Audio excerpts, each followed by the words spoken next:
Ikkunat ja ovet Kauhajoella myy AJJ Markkinointi.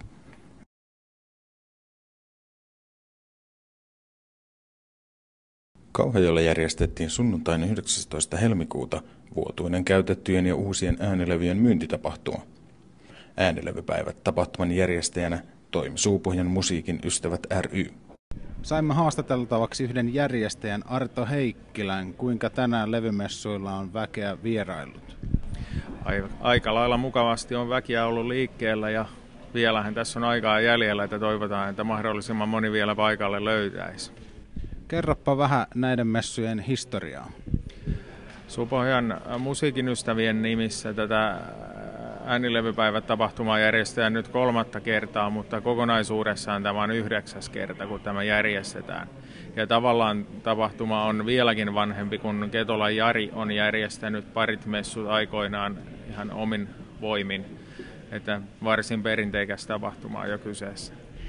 Suupohjasta siis löytyy levynkeräilijöitä?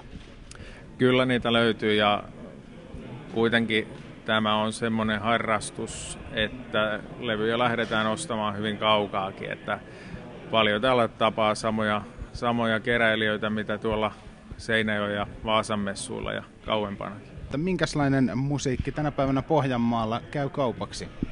Hyvin laidasta laitaa, että monentyyppinen musiikki alkaa ihan humpasta ja kansanmusiikista ihan progeen ja 70-luvun rockiin, että voi sanoa, että hyvin monipuolisesti täällä on kauppa käynyt. Ja levymyyjänä tietysti osaat varmaan sanoa, että minkälainen on tyypillinen levyn keräilijä?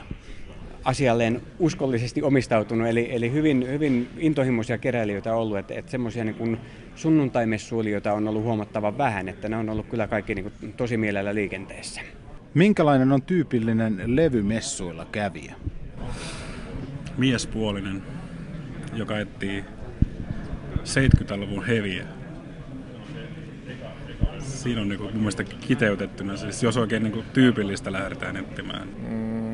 Semmoinen alle 60 nuori mies, jolla on jäänyt varmaan teini-ikä pikkusen päälle.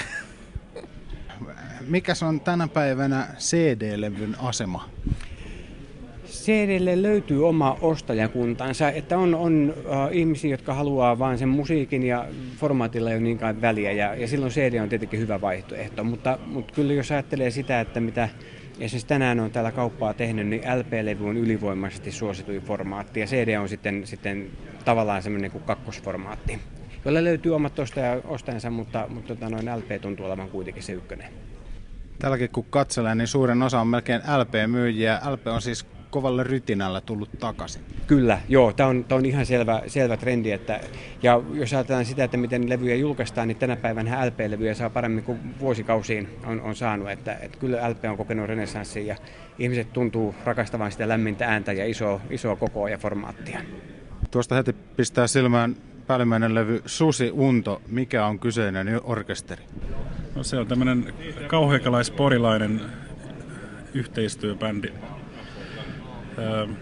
Kova äänistä musiikkia karuilta miehiltä. Ihan kivalta näyttää, että porukkaa on tasaiseen tahtiin kulkenut koko päivän ja toista 100 ihmistä on nyt tähän mennessä käynyt. Saako levymessut jatkoa myös ensi vuonna? Kyllä varmasti saa, mutta ajatuksena olisi siirtää tapahtuma syyskaudelle, että tässä saattaa tulla 1,5 vuoden tauko.